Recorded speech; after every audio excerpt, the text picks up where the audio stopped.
Hi, Julie. Hi, Luba. How are Oh, you? you are the first. Oh, my goodness. I wasn't sure how. I haven't logged on to Zoom in a long time, so I Yeah, yes. started really. Okay, well, How are you? You doing all right?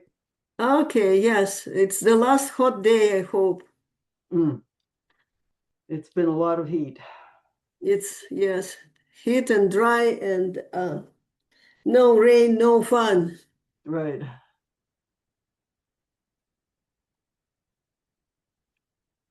Oh, I need to turn on the light here.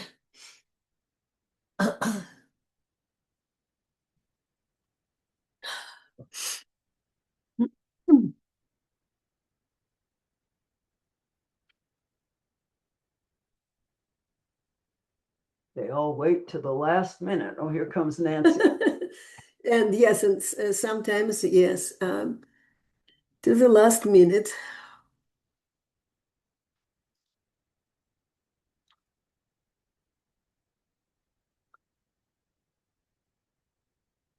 Hi, Nancy. Hello, how are you, Julie? I'm good. Warm, but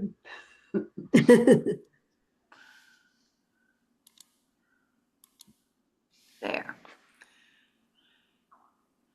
It's going to cool down very nicely, though.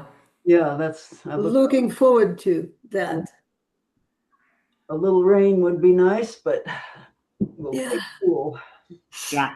Did you get the rain that came mid-morning, like 2 a.m.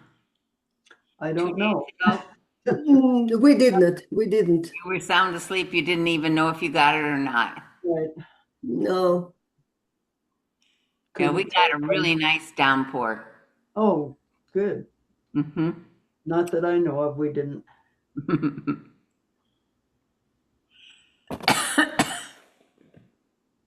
Bless you. Are you sneezing or coughing? I cannot tell. Still coughing.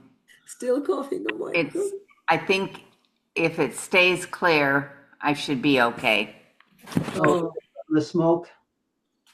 Yeah. Yeah. How are things coming with the yard sale at church or What? the rummage sale or I haven't been in no, the room. I haven't been in the room to check it.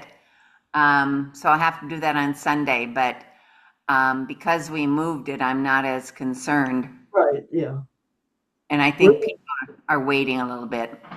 we're going to be gone until September 20th, but if there's still room for more stuff when we come back, I might be able to bring a couple more things. Okay.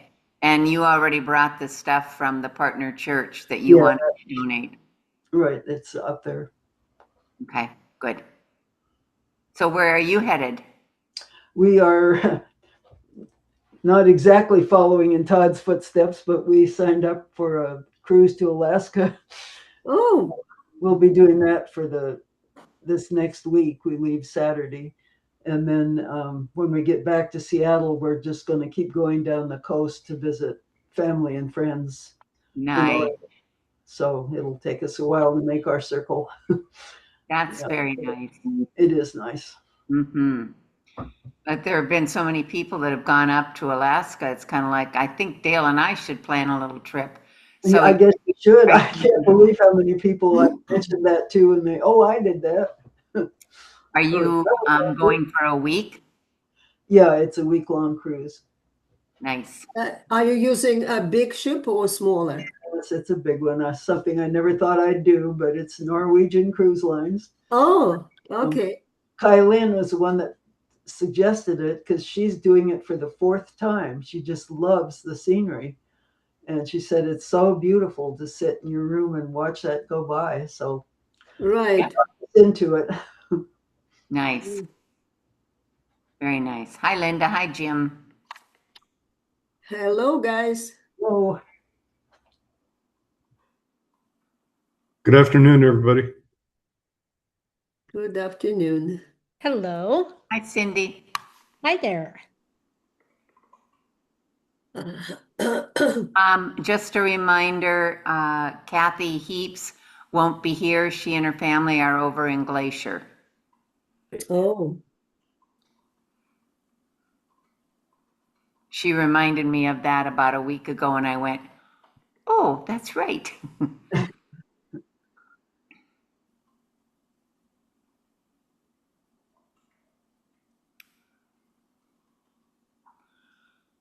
But Liz, there she is.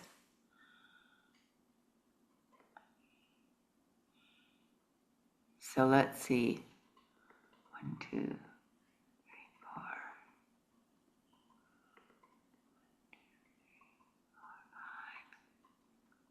So we're missing Jacob and Todd, right? Yeah, I think we do have Jacob, though. I haven't heard that he won't be here. Dale, could you hand me my phone? Yeah. Here you go. Got it?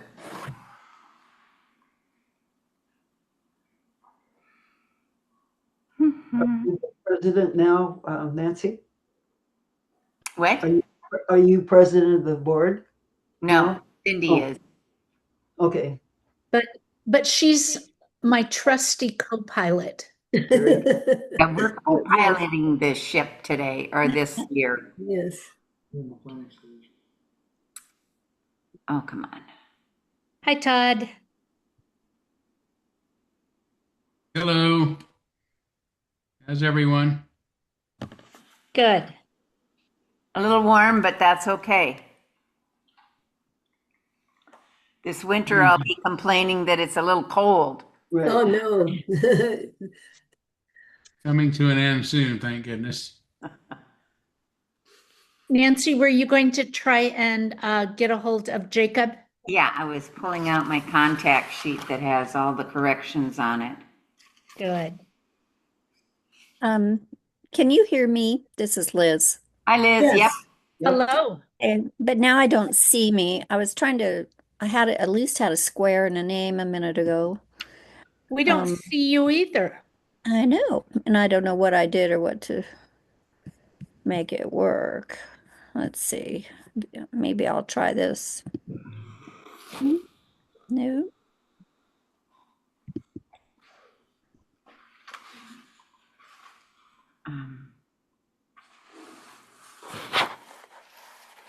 Odd. Liz, Did everything is stay on your truck video, okay? muted? I did. For Did- those who don't know, we loaded a load of old branches that were a fire hazard into the truck today. I got them up to the dump, and yeah, they came out okay. They were a little brittle, so I wasn't able to. Usually, they lock together and you can just kind of pull them all out at once, but Oh. they would break in my hand, so I had Yeah. to kind of take them out. 10 minutes. It wasn't hard. Huh. Oh. They were so dry, it's good you got them out of there. Yeah. That was really great that you helped us on such short notice. Glad to be of help. I got that used truck not too long ago because I either have to rent something or to get rid of some of the debris from my own projects. And I brought that truck home and parked it and right across the street, 8 feet away, my neighbor has the exact same truck, which I didn't realize. So I brought- and then I looked around and the neighbor next to them has a truck and the neighbor next, and nobody wants to lend anybody their trucks, I guess, or maybe we're afraid to ask. So I was glad to be able to put it to use. All right. I was thinking in the past you didn't have one, but I didn't. Yeah, no, I didn't. It's fairly new. It's got 250,000 miles on it, so it's a Yeah, it's not truck. new. But That's great. It's broken in. what's that, Jim? Yep. It's well broken in. Well broken in, yeah.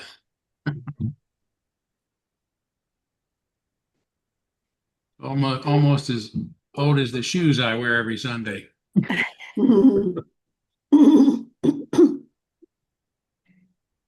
I'm expecting Jean Larson will be with us as well, but I know she had some people doing some work at her house, so she might have gotten caught up in that, but hopefully we'll see her.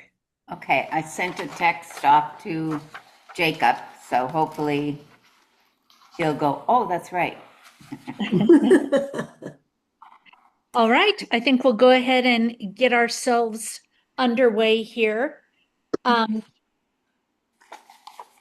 So the reading that I selected to kick us off for today is by Mother Teresa, and I had selected it a week or so ago, and I thought it's very serendipitous because I think it is really something that fits for Dolly Parton.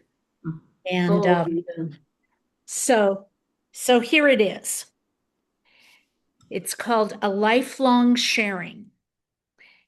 Love cannot remain by itself. It has no meaning. Love has to be put into action, and that action is service. Whatever form we are, able or disabled, rich or poor, it is not how much we do, but how much love we put in the doing.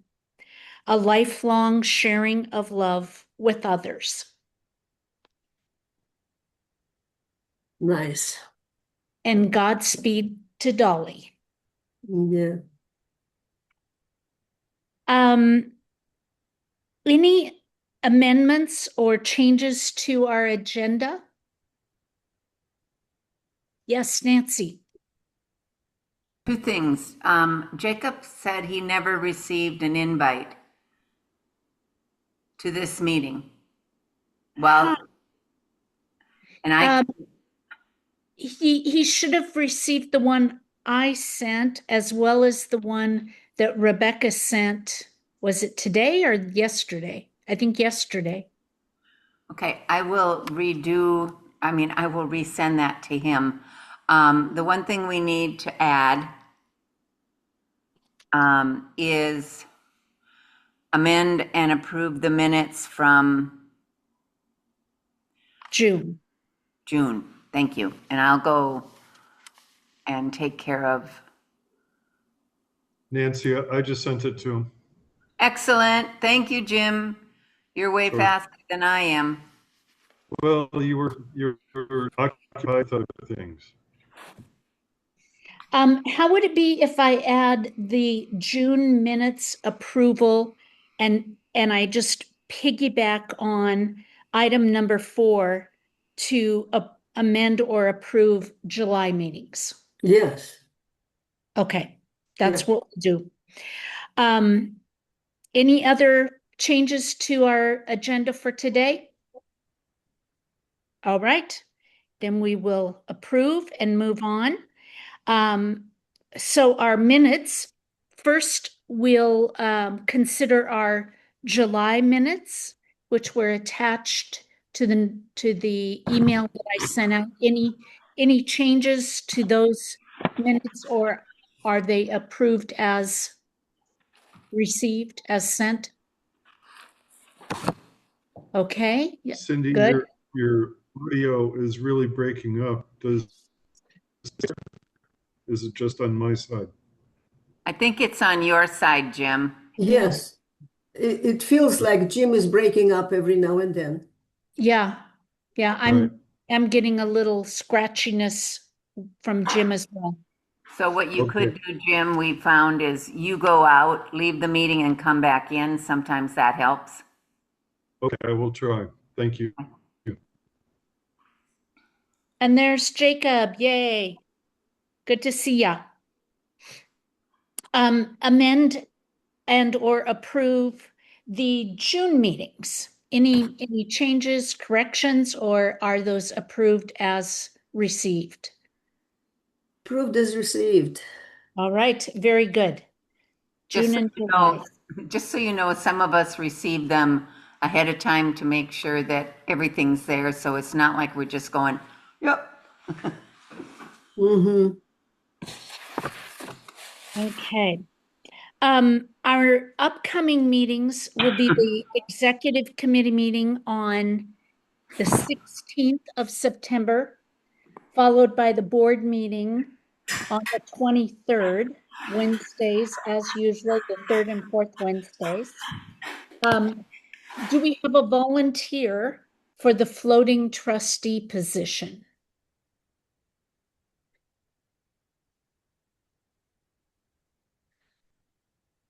Jacob, any chance we can recruit you for that one? Sorry, what does that entail?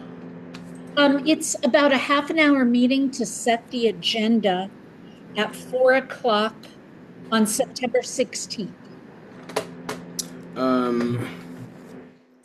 So I'm traveling on that day. I'll be gone for like 3 weeks. Sorry, 2 weeks. And I'm sorry, it's in one of the travel days. I'll be out of the country for a while. Okay, we'll catch you next time. If you send me an invite or send me a link to the invite, if I'm available, I'll be in Switzerland and I don't know what the time difference is. Oh, that's tough. It's about 9 hours ahead, so yeah, that'll be a bad one. You Well, don't want you can count. Oh, sorry. You can count me in as a backup, but send me the invite and I'll try to make it. Okay, Cindy, I can volunteer. great. Well, you've done it once. Liz, are you available by chance? So are we talking the 16th? Of September. I think I am. I'm gone on the 23rd, but I might be able, I think I'll be able to come to the board meeting. So I don't know what's involved. We'll teach you. It's usually a pretty quick meeting. It's usually about half an hour or so to set the agenda for the board meeting that's the following week. Okay. So I'm looking at my schedule here. Or I'm about to.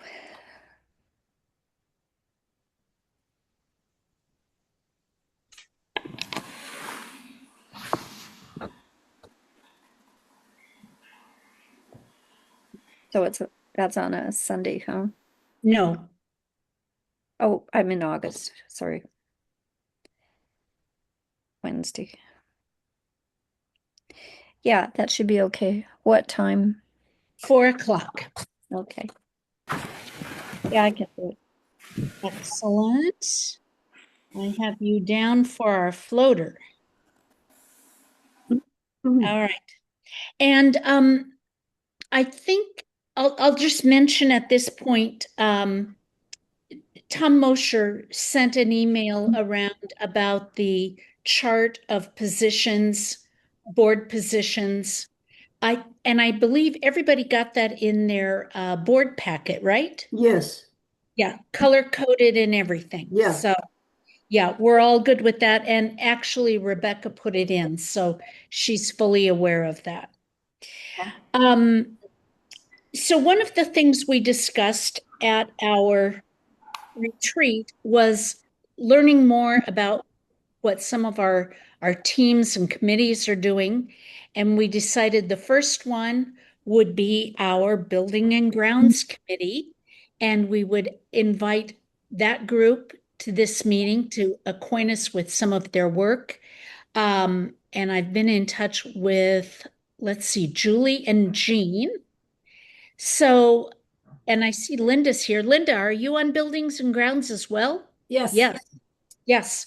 Okay, so between the three of you, we'll turn the meeting over to you to acquaint us with your work, your successes and challenges.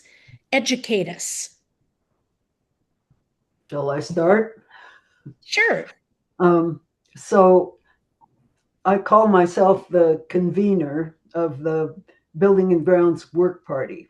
So I haven't for the last couple years. I have not considered it a team like other teams where we work out a budget and we plan things years in advance. What I feel I'm doing is taking on the once a month work party that helps clean up oddball things in the church during the winter usually, and works on the grounds, weeding and whatever we can do in the summertime. That work party idea was invented by Linda Mulder, and the idea was to use people who either aren't working or retired, whatever, that can come on a weekday morning, and we get to know each other for half an hour or so, and then we put in an hour and a half of work. Well, today was an example of way more than an hour and a half of work, and we accomplished a lot. But the thing I want to say is I have 25 people on the list that I email every month, and only 5 showed up today, despite my saying that this was a day we had a lot to do. So that's one issue. People are aging, having trouble, but they also might be on vacation right now. But just to give you an idea of what sorts of things. For today, it was weed the labyrinth, pick up garbage along the sidewalk down to Government Way, defrost the freezer, load the pruned limbs and take them to the dump, which Todd did, load other piles of debris and take those to the dump, weed the front area, pull grass and rose bushes from the mailbox area, cut down a dead tree, rake area around the shed to keep it clear in case of fire, and pull tall weeds near the raised beds. Out of all those things, we accomplished 4, which was good because there were only 5 of us, not counting Todd. So that's kind of the way it goes. Most people don't let me know whether they're coming or not. So whoever shows up does whatever we can do. So that is, in my opinion, that's not exactly a committee or a team. It's a show up, get to know each other, and do some work for the church. But I'll leave it. Is Jean here now? I could leave it to her to explain. She's not here. Okay, then I'd like to also add Julie, something. Julie, Yes. she is here, but she's on mute. Oh, okay. Does she want to unmute and talk about the Whistocks Yes. landscaping? Can you Yes. hear me now? Okay. Well, just to say a little more about what Julie said about our volunteers, I think the average age of our volunteers is probably 80. And so we really need to get some new blood on the team. But those people are very loyal, I must say, and accomplish an amazing amount of work in spite of some of their frailties. But anyhow, I want to talk to you about a plan that we've put into place because volunteers are getting fewer and fewer, and we realize we need to do something to the landscape so that it doesn't take so much maintenance. And so this, what we're calling the Whistocks Way Landscape Project, is an attempt to do that, make the maintenance easier, and also address aesthetics and some fire mitigation. So last spring, we decided to go ahead with what we're calling the Whistocks Way Landscape Project. So following a property evaluation, we decided to first focus our energy and resources on the driveway entrance and the landscape sections bordering Whistocks Way. So the area was redesigned by Kathy Heaps, who has joined our committee, and she's quite skilled in landscaping and pruning and knows what she's doing. And she's the daughter of Bernie Toutant, for those of you who don't know. So redesigned by Kathy Heaps, our primary goals for these areas are fire mitigation, aesthetics, and ease of maintenance. Because this stretch of Wistock's Way is a frequent spot for discarded cigarette butts, fire mitigation was a priority.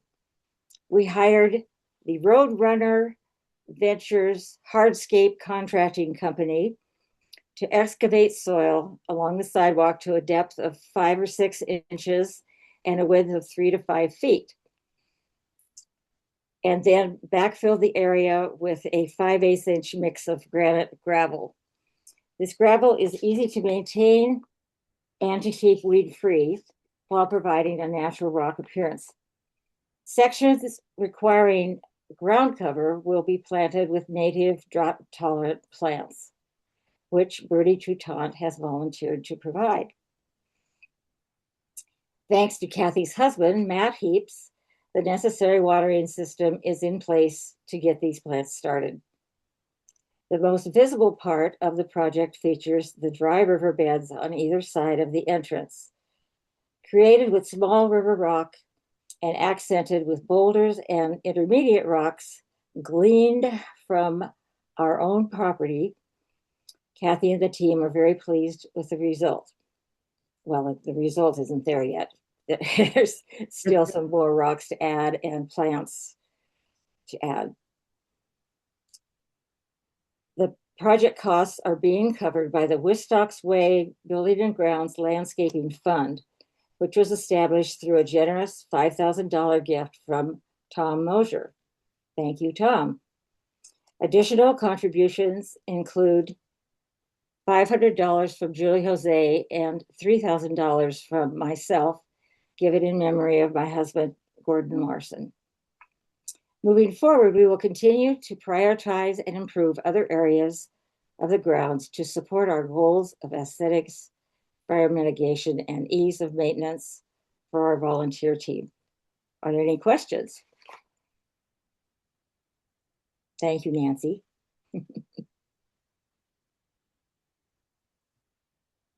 That's really an ambitious project. Thank you for taking that on, and thank you to Eugene and all the others that contributed to that. Yeah, Kathy was the instigator of that, and she's just a go-getter. She'll keep working all around the garden. So that's the yards. Linda, did you want to add anything? No, I'm just here to listen. Okay.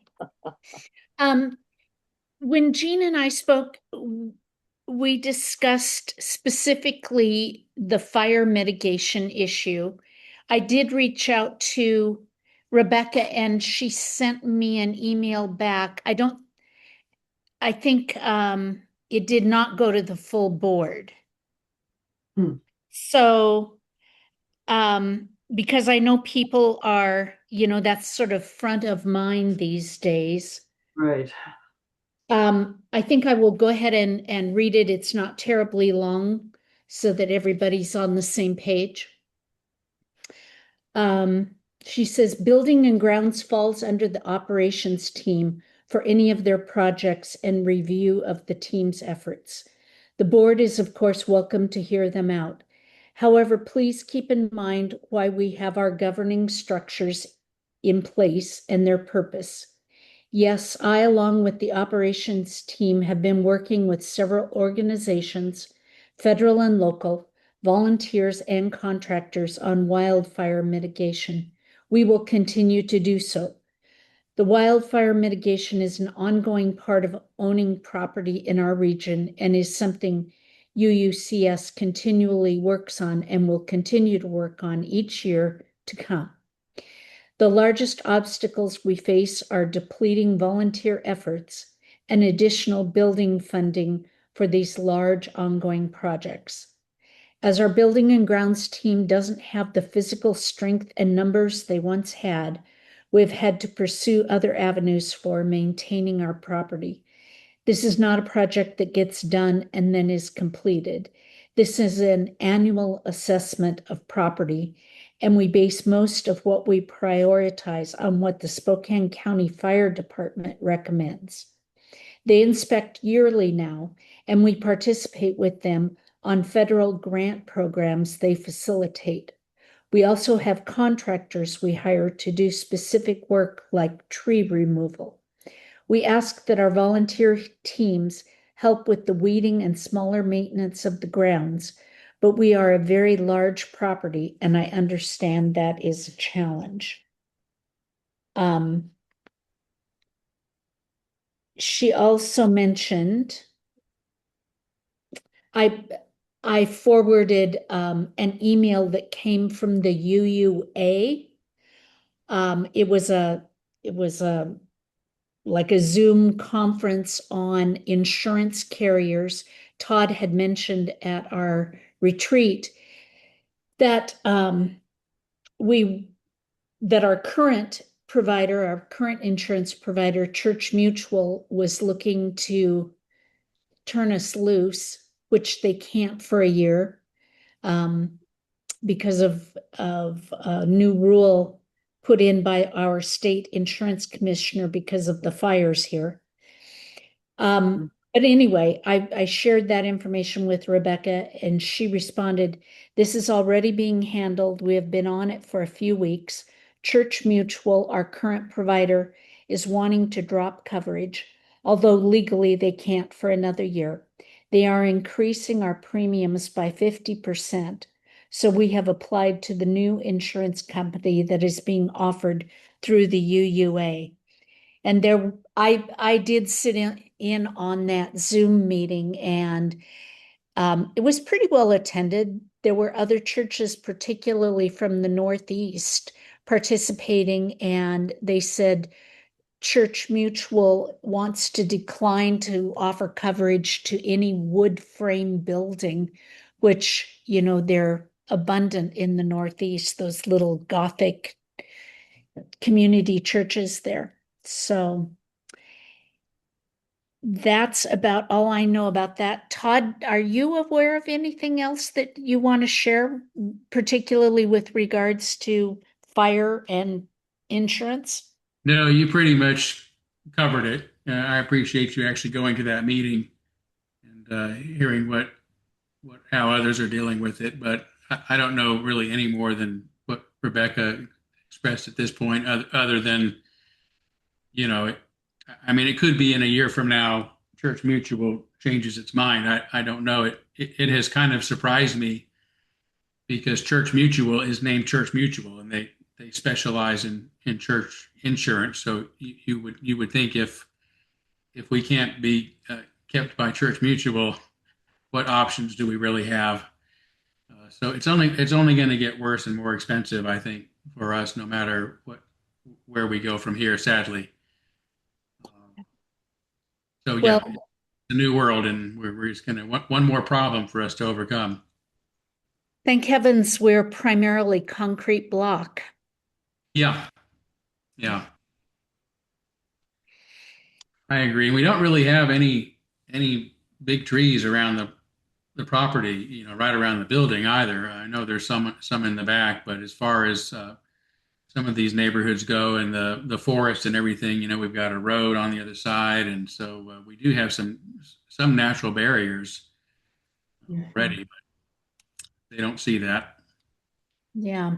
Well, and those trees that are on the hillside and the train tracks that are to the west of us are a risk. And even though there is a road, it doesn't take much for embers to float across that and then cause trouble. True. Yeah. So, Cindy, may I add one thing? Sure. It is not the board's business to oversee building and grounds or any of the teams. But I think because we had 4 new members join us this year, that was one of the reasons why we felt it was important to bring in teams so that everybody can learn what they're doing and what they're responsible for. So this is not board business, but we want to be informed. So. Yeah, exactly. Thank you. And that absolutely is board responsibility to, Being informed. exactly. I always like to say, keep your thumb on the pulse of the so-called ownership in policy governance term, but yeah, the membership and others who are involved. So this is great to see. Actually, I'm really pleased to Yeah. be a team invited to share so much, and I thank the team as well for all of the hard work that you do, and that's only getting harder. So yes, Jean and Julie and Linda, thank you so much for all you've done over the years. It's greatly appreciated, even though we forget to say it. Okay, we'll move on to Just a minute, I had raised my hand. I would really oh, like to I'm comment sorry. on, excuse me? I'm sorry. Go ahead, Jean. I really want to comment on this fire mitigation issue. I think the board should declare this situation an emergency and that we should do something very definitive and very soon. The last fire had the wind, a 45-mile-an-hour gusting wind. Had it been coming in the other direction, our church would be gone. And the fire was that close, and it was just being um, fanned along by this fire. And as we saw, 850 homes in Spokane were lost. And I just think that we need to raise money to take care of clearing out a whole lot of trees and brush and whatever needs to be done to make our building a lot safer. And I hope the board agrees with me, because this is it's really I consider it an emergency. Jean, do you have specific strategies or projects that you believe should be done for this? Well, many trees could just be removed, especially the ponderosa, and then the others limbed up considerably. The back corner down there by Government Way, if you just walk through there, there's all kinds of shrubs and piles of pine cones and needles and everything that are just waiting for an ember to land there. Another thing I've thought of is that we have I don't know if the fire department would let this happen, but we could have a group of people that show up when a fire starts in that area. And it just takes one spark from that train to start a fire that could just whip down the hill and be over on our property in no time. Anyhow, people that show up and watch for embers and, put them out. The other thing, people are really frightened now, and it would be a perfect time to have a fundraiser to raise enough money to do the work that needs to be done, so it could be done soon. That would probably be something under building and grounds purview rather than the board. And I wonder if, as Rebecca mentioned, if there are inspections done by the fire department, if you would want to coordinate with them and prioritize what they felt would be the most cost-effective measures.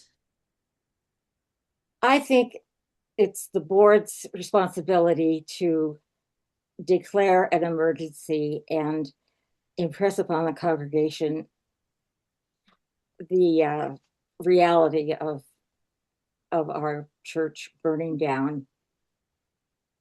I just feel it's that serious, and that it's important enough that the board should take it on, whether it's in their job description or not.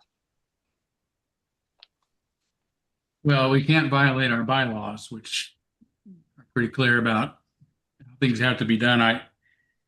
And Gene, I really hear your stress over the fire situation, and I mean, I agree. Global warming is at crisis state. It's as likely this will happen again next summer as any other time. So it is a big deal, and I do like the idea of doing what we can. I mean, it's a horrible thought to tear down the trees that partly make this property so special, but at the same time, uh, we are now vulnerable in ways we have not been before. So I don't think declaring a state of emergency and having a fundraiser really means much. A state of emergency would be symbolic. We've been trying to raise funds for some time and are very limited by what people are able to give at this time. So we have, providing that things are going to cool down the way they are predicted to in the next few days, it would seem to me we do have some time for the operations team, building and ground team to actually come up with a plan, working with the fire department about what they're recommending for we do for our property.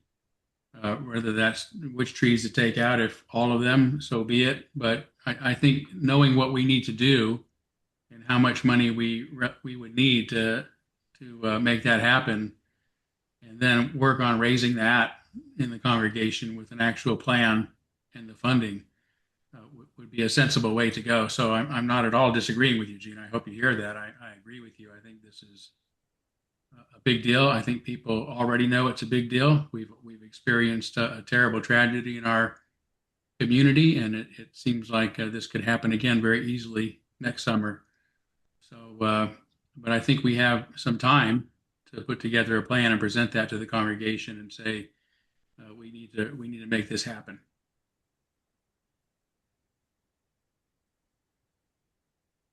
Excuse me. So just for clarity to me as a congregant listening, so it would be the buildings and grounds team that would meet with the operations team and then coordinate with the fire department.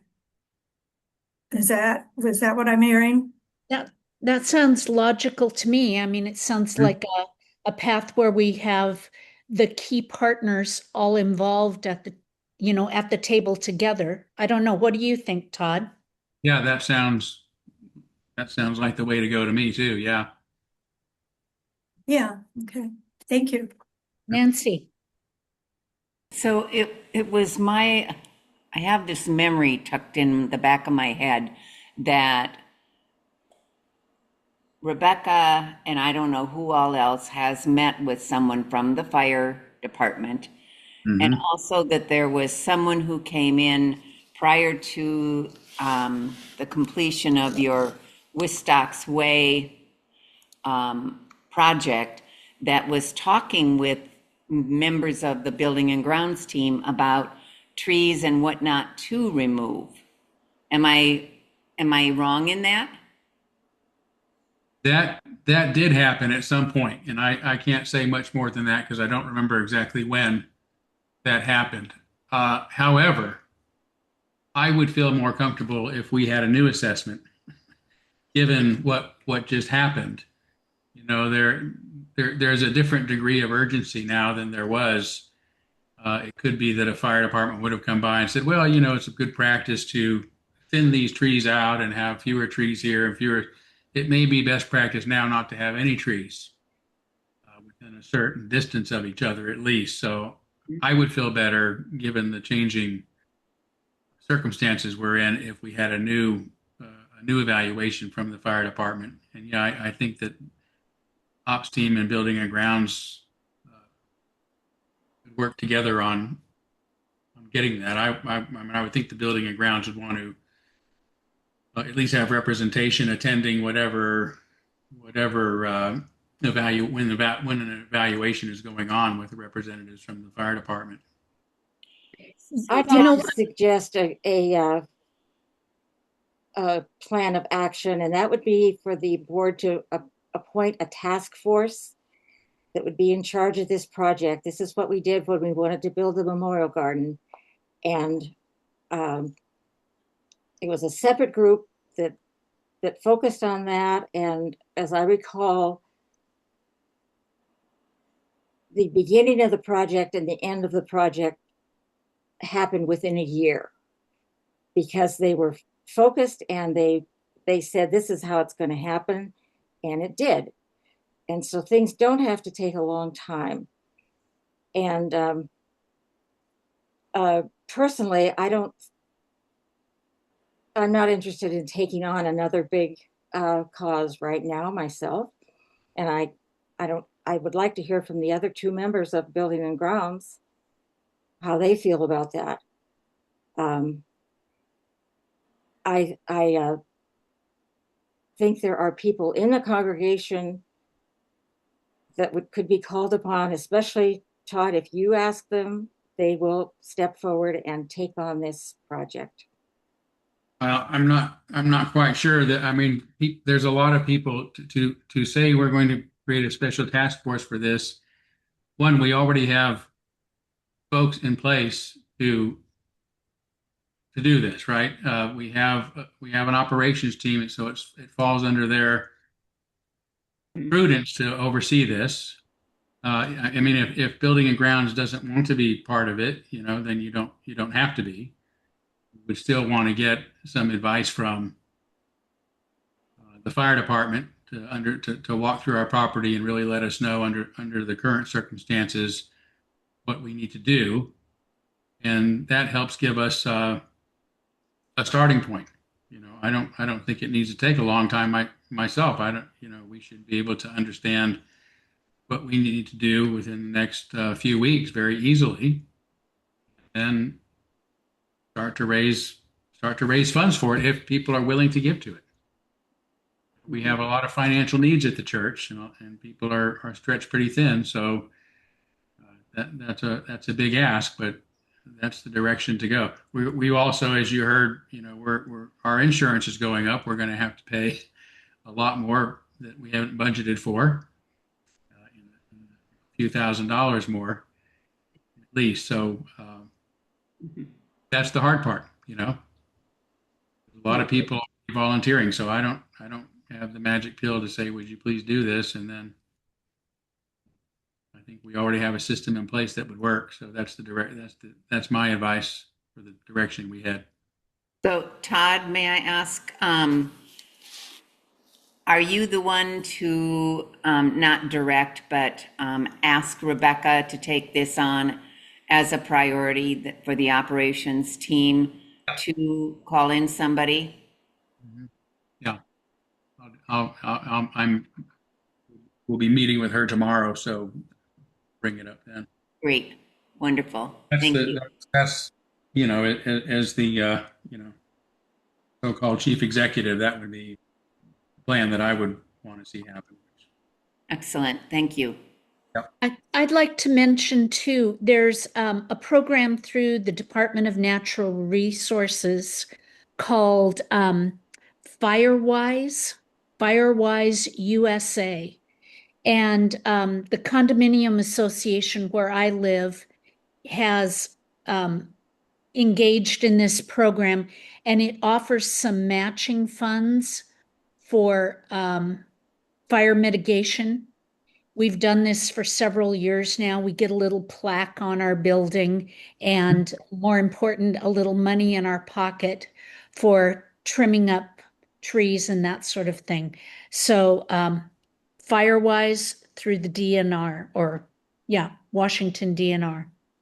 Didn't we already do that, Julie, We did have an assessment, yes. from DNR? Yes, I'm Okay. I'm quite sure that was the name of the person that came out and checked things over. But he gave us general suggestions of what we should do, but that was before the fires, and it wasn't in the sense of having a plan like Todd suggests, where we list out everything that needs to be done and have a price beside it and have a total price at the bottom. Do we have any sense whether if we do some of these things our insurance would go down, or it's just going up no matter what? Well, we might we might be able to keep our insurance at a higher price, but maybe not as high as If we didn't. take it. Yeah, I mean, oftentimes if we get some sort of maybe even documentation from organizations like the Department of Natural Resources, the fire department, Mm. saying we've done extensive mitigation, that could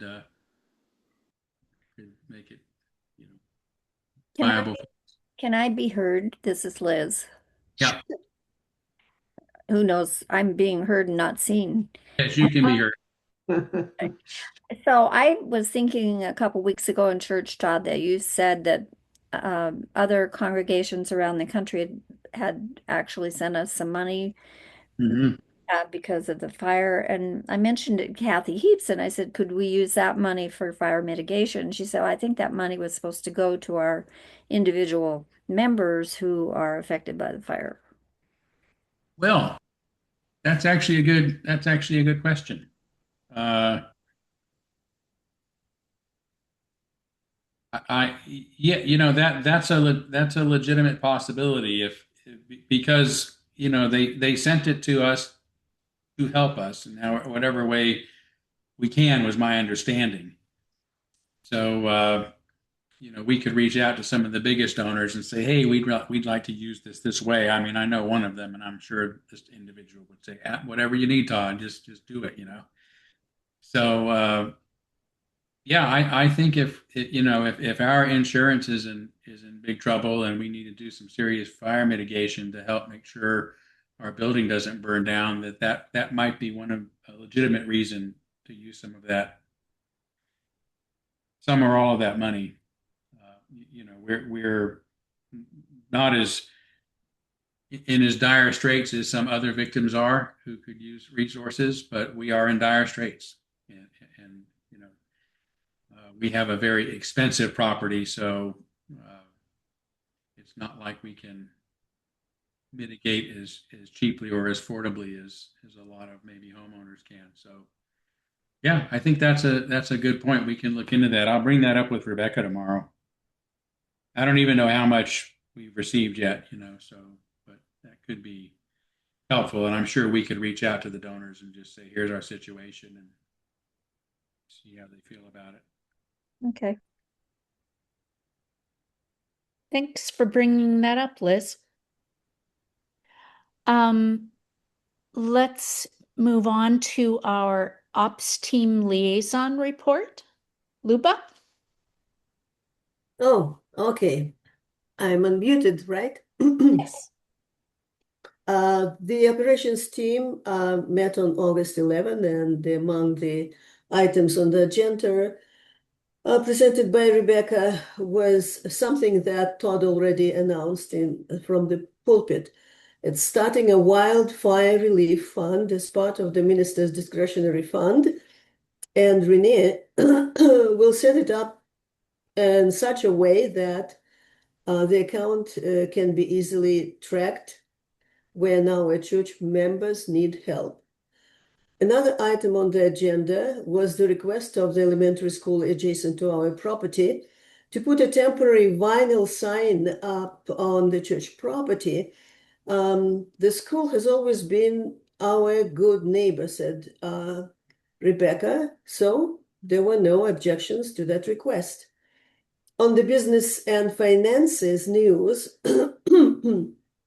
there is still a lot of work to review the books and get rid of the duplicates created by the previous bookkeeper, as well as to clean up what was inherited by Lynn, the previous bookkeeper.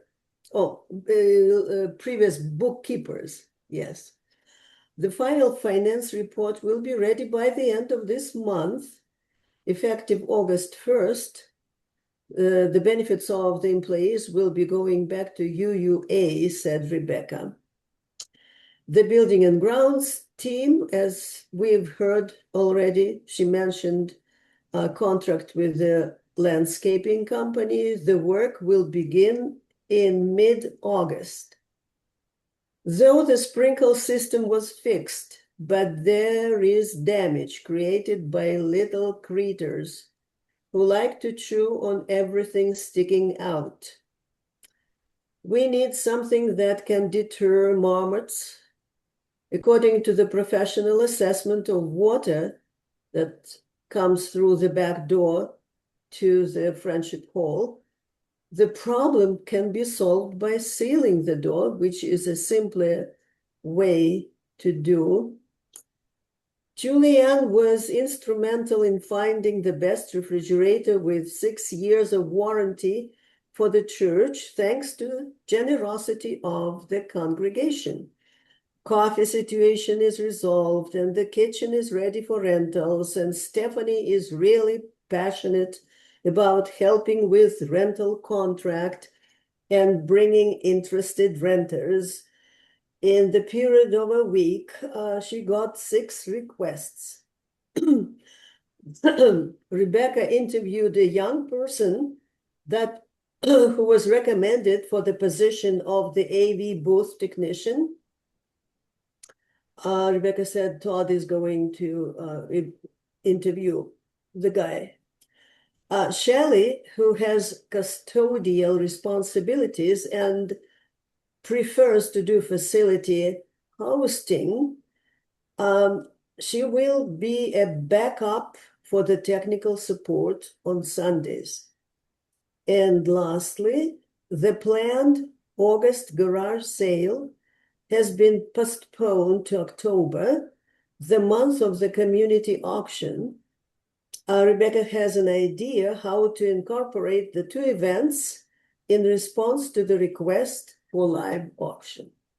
So this is my summary. Any questions? Then I will have to add also that the minutes of the annual meeting were sent to Rebecca, and Rebecca responded to me that she got those and thanked the board. Very good. Thank you. Thank you, Luba. Could I ask a question? Yes. Sure. Do we have a new bookkeeper? Yes. Her name is Renee. What is it? Renee is on the contract. Renee? Yes. She's a very smart woman. She has a business online. She's been consulting as far as bookkeeping. She is doing great job. So does she have an email that we could have? Or, That's not a question for me to ask. I don't know if she has email or can be accessed anyway. She's a contractor, not an employee, so she has her own business and is really, Yeah, she's a contract. so we don't talk to her? I mean, Well, if we Rebecca, have a question, talk with Rebecca. Yeah. okay. And Jean, your hand is up. Oh, but you're muted. We cannot hear. I have a question. Has Rachel Adams been fired? Who? Rachel Adams, the woman in charge of the irrigation system around the church. Has she been fired? It's the first time I hear anything about her. No, not that I know of.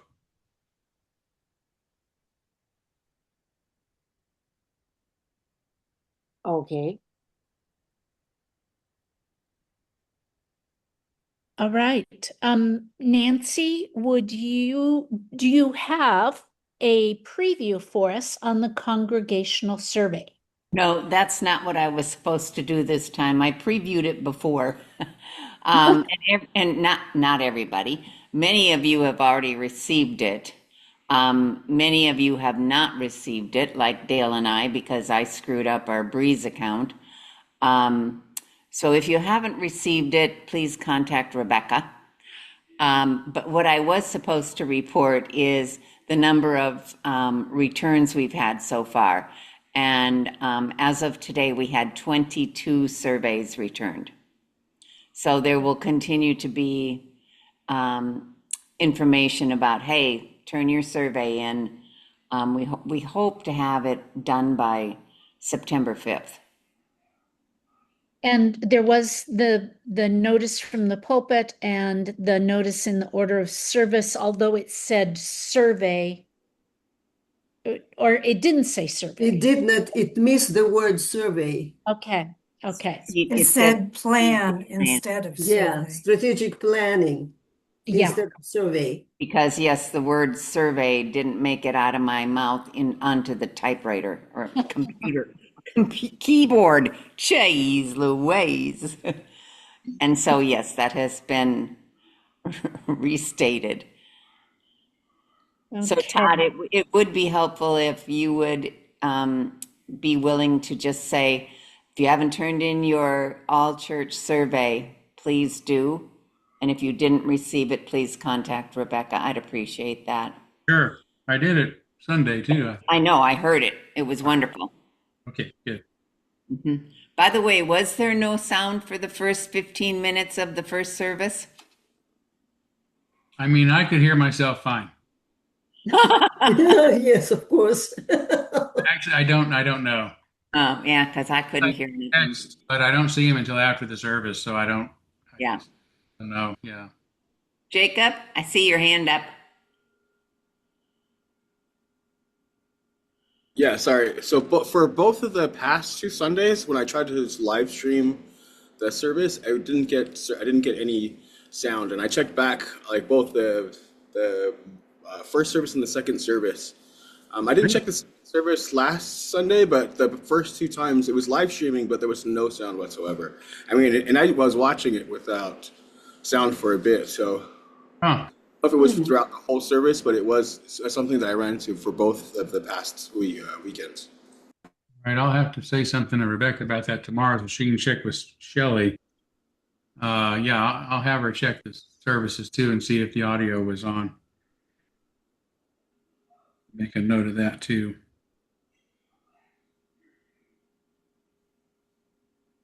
All right. Our next item is a fresh look at policies and procedures. I think we had a little bit of discussion about this at our retreat, but also at our agenda meeting. And here is my thought on how we divvy this up. It may not, first of all, it may not be necessary to make changes, but we do want to review what we have and be certain of that and offer changes where we see they may be needed. So we have 7 board members. I propose dividing us into 3 teams of 2, 2, and 3.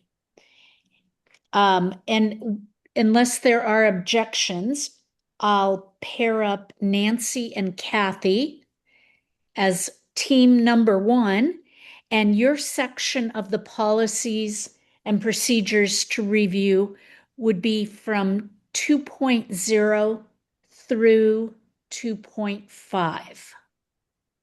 All good? Luba and Jim, if you would be the second team, your section would be 2.6 through 2.11.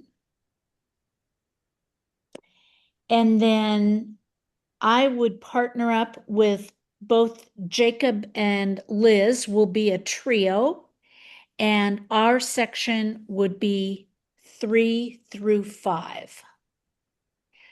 And what I would recommend is that everyone, first of all, read through our bylaws, and then, did I say this was policies and procedures, not bylaws? Yeah. Okay. First, read through the bylaws completely, and then your section of the policies and procedures.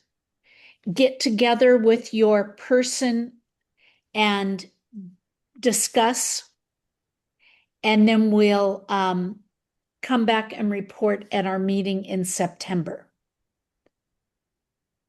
How does that sound to everyone? Does anyone have any objections or other strategies for dealing with this? So what I heard at our planning meeting is that individually we're going to read over it, and then as a team be able to come back to our meeting and summarize the important parts of, for us, 2.0 to 2.5. Yes, yes. And Make any recommended changes. Yep. Okay. All right, onward. We have a fairly big little piece here for our not to be forgotten section. Again, another topic of discussion in our retreat was healing rifts in the community. And if I can paraphrase the discussion, it was that there still remains, let's see, hurt within our community and beyond our community related to the separation of the Inland Northwest UU group. The recent rental difficulty kind of brought that to the forefront. And I think it was Jacob who addressed it pretty directly and spoke to the idea of first healing within our own community. I don't know if I'm stumbling over this. Jacob, can I put you on the spot and ask you to kind of reiterate what you brought up at our retreat? Yeah. So I was talking about we were talking about our ends and like what it means to be a UU. And we were discussing, there were certain things in there, like what the ends were. And there was something about there, I think it was about community or something along those lines. But this is like right after the whole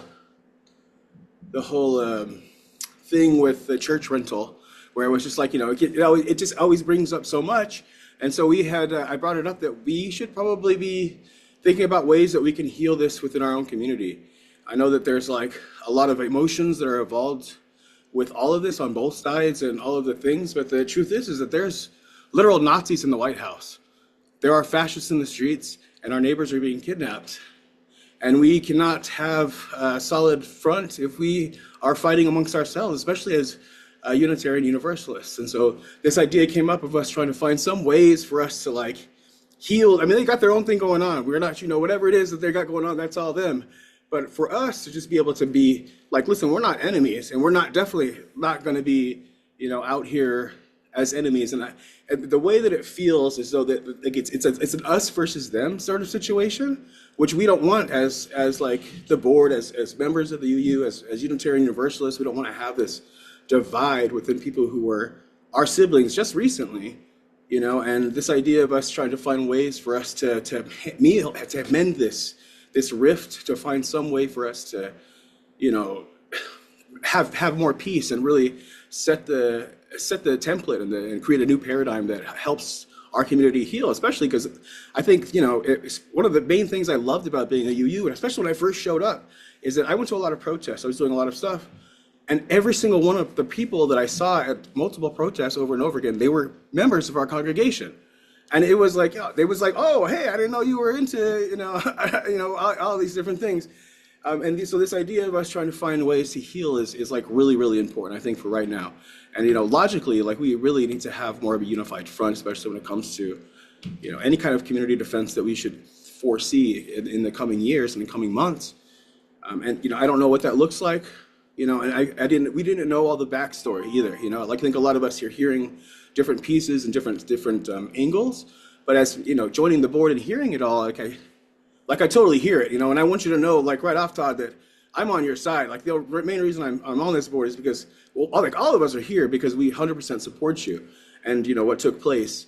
And this idea of us is not us naysaying anything or trying to put anyone down or up. But this idea is for us to heal our community and find ways for us to bridge the divide. And I don't know what that looks like. And there was we were talking about Somebody had mentioned truth and reconciliation. Reconciliation. Yeah, I think that was what I mentioned and what I kind of heard you say, Jacob, really was that, perhaps the board could come up with a form of truth and reconciliation, and I think that is the, to me, the only real solution. If this other group wants to have a solution, from my perspective, that group of individuals wreak havoc in our church, and there are many people who are very wounded by that and are not going to just get together because we're all claiming to be Unitarians. There has to be some sort of accountability around place, and that can be through the form of truth and reconciliation, and perhaps even finding a professional facilitator who can make that happen. But I think that has to happen before we can normalize relations, if you will. So, And I think the other point that was brought up in the board meeting was time has passed, and that perhaps people on both sides have changed. Some of them have changed their thoughts and their position. There will be people that haven't, but it's always good to see the other side not as a monolith, but as individuals. So just for me to move forward with this, are we right now talking about healing within our church, not reaching out to the other church yet? It's just for our healing, or is it that we're reaching out to them?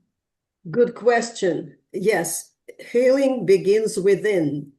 And I think professional facilitator is necessary. The people who needs healing, first of all, need to know how to restore trust. If the trust is not restored, healing is very difficult. And this comes within the congregation before going out.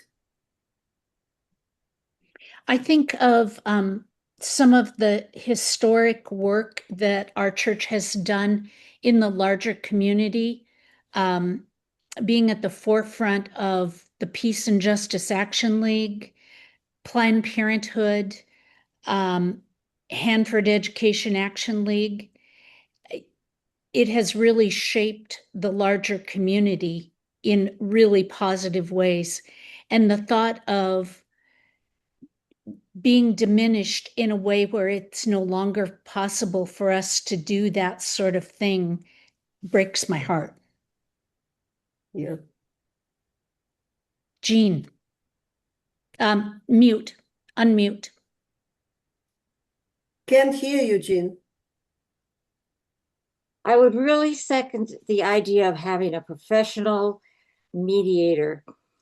And in retrospect, I think if we had had one during the breakup, that we wouldn't have had the breakup.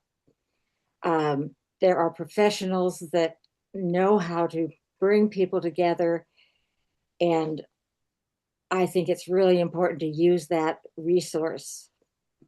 And I have many friends in the other church, and we are still good friends. And I feel like many of them would feel the same way, that it's time to bury the hatchet, so to speak. I made a point during our retreat that I also think it's important for individuals in the church and for the church as a whole to protect themselves from abuse. If you have an abuser in your life, you don't welcome them back. Yeah.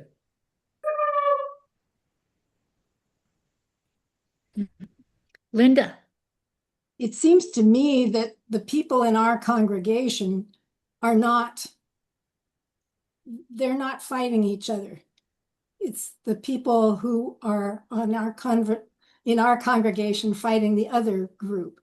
So I don't know that there's a lot of reconciliation needed within our own congregation. Sue? I know several people that would highly consider leaving if they thought we were going back with the other church. I, for myself, would benefit from some professional intervention. I have many friends still in the other church, but to think of coming together at least as a one church again, I need some help. Well, I'm not saying that. I'm just saying that we should talk to each other. We don't have to be in the Oh, same. yes, no, that's what I want to be able to do, and I'm all for that. But when I've hear some talk about maybe getting together, there's a lot more for me that I need to. I saw some real ugliness and hurtful things that still resonate with me strongly. Jim? These are all good points, and clearly, people still have opinions one way or the other. But I think having the facilitator listen to our congregation and to form a consensus, and then we can choose to go forward. But at least that would be a first step. Yes. Dan? Yeah, I have a comment about this. I was having dinner the other night with somebody from the other church, and I have several friends from the other church and I think there's a lot to say for individual basis of working with people from the church. That she told me that they have, I think, 101 people now in their congregation, and in my opinion, there's plenty of room in this city for two churches. There's God knows how many Catholic churches there are around the city, so it doesn't mean that we have to all join back together again, but I think it's good that we have friendships within the separate churches. On a personal basis, much like Todd, I have several people that I have problems with from the other church because I saw the destructive things that happened and were really not right. So, but for the most part, there are a number of people from that church I really enjoy being with and spend time with and see at concerts and so on. And I'm not sure why that doesn't work, whether we don't have to strive just to make one big church again. We can support them, I think, as a church. But there are certain individuals I would have a personal problem with. Thanks, Dan. Yep. Yeah, and I would. Sorry, just real quick. I want to just reiterate that I'm not suggesting that we all like come together and shake hands and pretend like everything's fine. I want us to be able to like still like be within offer I don't know what it looks like, and this is I think the conversation that needs to be happening, and there might be some opportunities for us to have like maybe host a listening session, like what does the congregation want to see happen, something along those lines to really help people to like purge this thing, because in all honesty we all need to do the internal healing in order for us to do all of this, and I'm not 100% want to just make sure that I'm not saying that let's just bring all these people back into the church and we're gonna, let's all whatever, but trying to find some sort of something to ease the tension, just to, I don't know what that looks like, and the facilitation idea is beautiful, and I just want to support like any small step would just be, a good enough thing for us to support. Todd?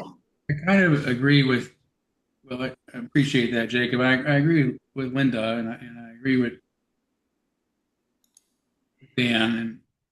And I don't think that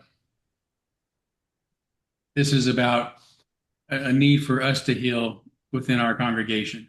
I mean, there's a lot of soreness around it for sure, but it's been 6 years, going on 6 years anyway since this happened. We've all processed it. The biggest shock for most of us who were that these people that we know and loved were so cruel, and that the wound is one of trust, right? How do we trust our relationships when people we've known and care about can turn like that and become unrecognizable? So that's the thing that we as individuals in a congregation have processed and continue to process. But I don't feel like we're in a place where we haven't let go, and that there is another congregation out there. I don't know what their situation is or how whether they're thriving or surviving or whatever. And I understand that there are people within our congregation who've maintained friendships and vice versa, and everybody should be free to do that. We also have a policy in place that we adopted right away that anybody who wants to come back to our church can. They would resume membership like they were never gone. It's just so not like we're trying to hold anybody back from doing that. The real issue for, I think, those of us who would be concerned about just saying, yeah, oh yeah, let's just act like nothing ever happened, is that something did happen. And a conversation that what one of the things that happened is those people fled. They didn't just leave, they fled. They lost an election and disappeared. We never saw them again. There was no conversation about the destruction that went on for several months and the cruelty that went on for several months. So what I'm saying is that is what has to happen. If for some reason, people wanted to come back together in some way or form some sort of relationship where we could coordinate our efforts even and work together, that conversation has to happen. And that conversation needs to be facilitated by somebody outside of our church. And I don't mean the UUA lackeys who came in and helped ruin our church. I mean people that are real professionals at truth and reconciliation that could help us have an honest conversation. But we're talking, amongst ourselves. I don't know if INUU would even be interested in doing that, having such a thing. They may have moved on and they're happy with where they're at and doing their thing. So, I just don't think there's anything, in our congregation that is holding us back outside of the fact that we lost 100 members and $100,000 roughly in the process, and we're still trying to figure out how we're going to, what that means for this current incarnation of UUCS. But all I'm saying is, even though there are some people that are friends, and sometimes there's somebody from, maybe somebody wants to connect with our church and do something together, that causes a problem for some of us. And at this point, as the person who makes that decision, my decision is, no, that's going to cause us additional problems unless we can have some honest conversations. And I don't know if there's a will for that. But I would not say that we're stuck in negative feelings that we can't get out of. I think that we've processed it quite a lot, and we're still processing it. And there's trust issues, and there's pain, and there's grief, and that's going to be with us for a long time because it's a loss. One last question. Todd, if we did this reconciliation thing within our church, would you take part in it?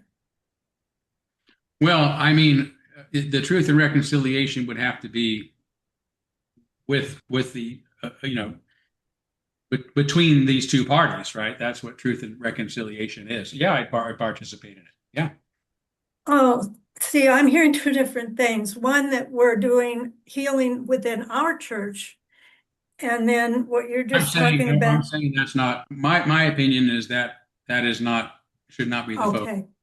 Okay, I thank recommend you. it should be truth and reconciliation with. I mean, that's me, and I appreciate differences of opinions and whatnot, but I don't think there's a big will for the congregation, within our congregation, to go through any kind of self-reflection on this. So this, Years. so again, clarity. We had this proposal of rental or not, and just both sponsor something. And Really, that was denied. So to well, make there that, wasn't really a request. It was somebody reached out. I don't think they formally represented INUU to begin with. But well, I disagree on that. So what can we leave that for no, so if there were a denied request, it. Yeah, I said no for the reasons. okay, so this, before there can be something like that jointly done, where they either rent our place or oh, hey, this is a great idea, which this was, and would have, for me, meant a lot for my church to be a part of that. We would need to go through this reconciliation process. Yeah. Yep. Yeah. Well, I'm here anyway. Yeah. Jean. Todd, you started to say why you didn't want to rent the church to the other group that was represented by one of their church members. Would you elaborate on that? Well, I did say it. I did say it. I've said it. That's what I've been talking about. And unless there's some truth and reconciliation, that the pain and upset that it would cause for some in our congregation is not something that I would tolerate. So. Okay. I also wanted to point out that some of the people that left our church did not join the other church. They left because they didn't want to be confronted with conflict every time they came in the church door. And well, I just want people to know that was one of the reasons that people gave for, Because they didn't want to be part of it. pardon? Get it? Yeah, a lot of people left because they didn't want to be part of it, for sure. Let's go. May I ask a question? Dan, let me get you right after Nancy. Okay.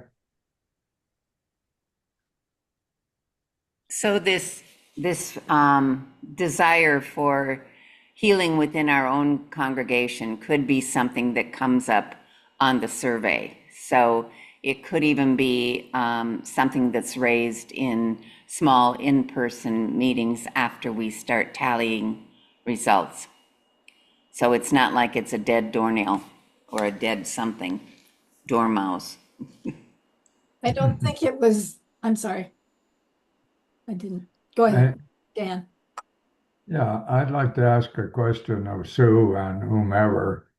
What is the goal that you want to accomplish? What, maybe including Eugene, what do you want to accomplish between the two churches? I would like to see events like that was presented just recently to be allowed. That this was something we don't have a lot. Our church no longer has a lot of that I see of outreach with the community anymore. We have Pride and maybe a few other things like we did. And here was an opportunity after a very critical situation with fires to offer people to come in for healing. And I felt it was something that would be really good for our church, for our community. And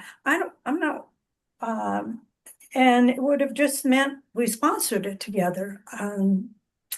Anyway, that's what I would like to What is see. it exactly you're talking about sponsoring? I don't really understand. Well, I don't know if you know of the situation, Dan, but someone reached out and asked if the INUUC would we like to sponsor with the INUUC an event that would be a healing event, I think is best I can put it, since we had these fires. And they said if we weren't amicable to that, could they just rent the facility? And it was denied. And so that's the sort of thing that I don't need to, and I don't even know that the other church wants to get together with us and join back in. I just think, as it's been said even by you, Dan, that we can have two churches like this. One that professes to be universalist. To me, just recently, more than one member, when I asked them some specific questions, and we profess to be Unitarians more.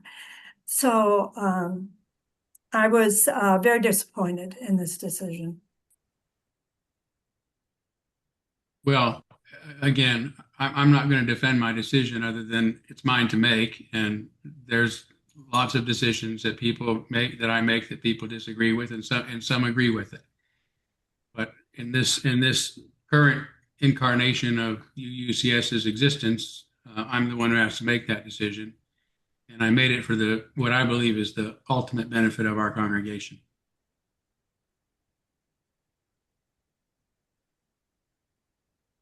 Looks like Liz has her hand up. Oh. Liz? No, and you can't see me anyway. I see her hand. Okay, good discussion, folks. Does anyone have any next steps they would like to propose at this point?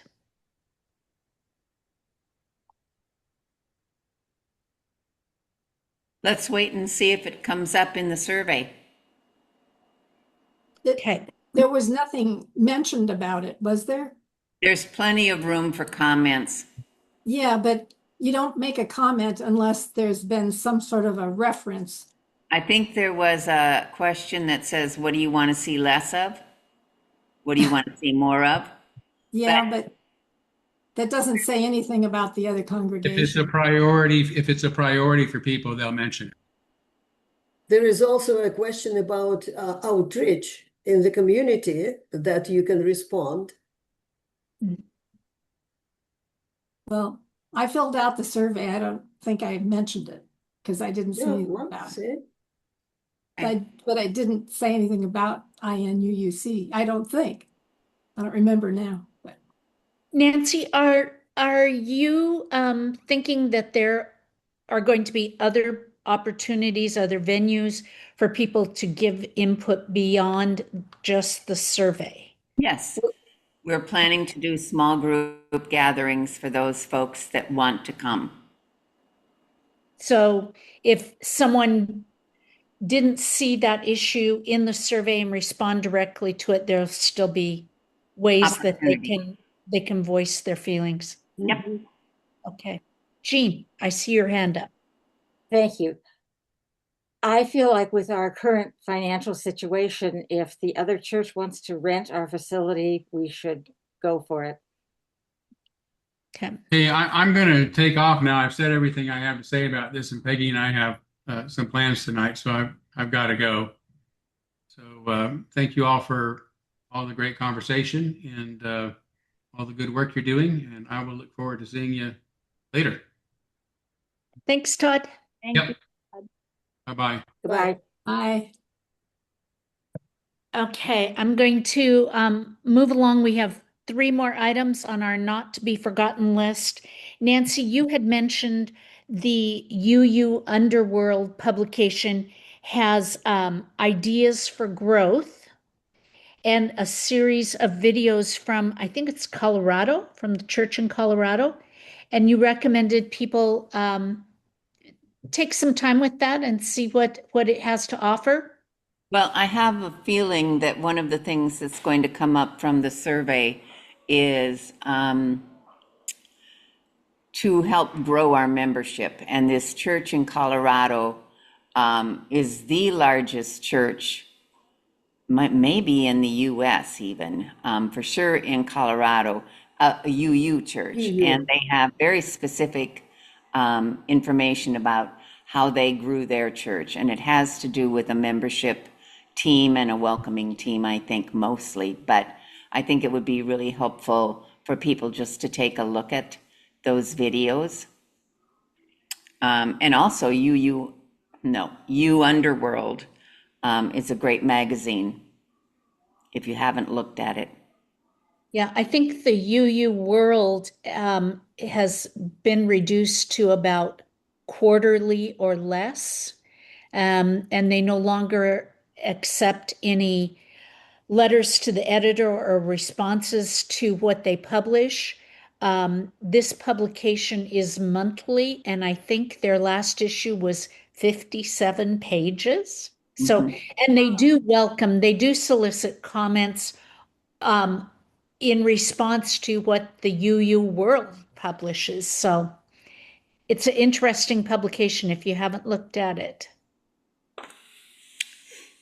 Dan. I just wanted to mention that I think, Nancy, that when I looked at your survey and so on, it was really important. I was really happy to see the emphasis that you were putting on adding people to the congregation and finding ways to doing that. I think that's really great, and I think it's one of the key things that we need to emphasize, from my opinion, in the next few years. And we have been really poor at doing that. The Unitarians aren't very good at advertising themselves.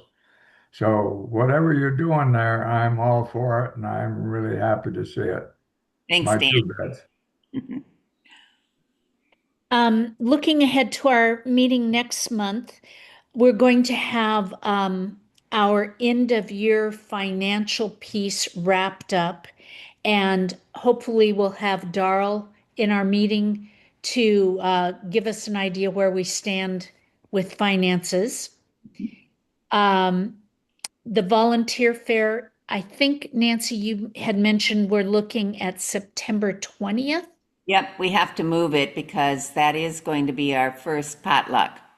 So I asked Rebecca about the 27th, and she's going to book that, but she doesn't have time to prep for that. So I'll need a couple little fairies to help me get lists made and that kind of thing. Okay. And that is, particularly in light of what our building and grounds folks have mentioned today, needing more people to find a place to engage. So particularly people that are maybe a little bit new to the church and unsure of how they can plug in and engage with specific activities of the church. This is where we catch them. Exactly.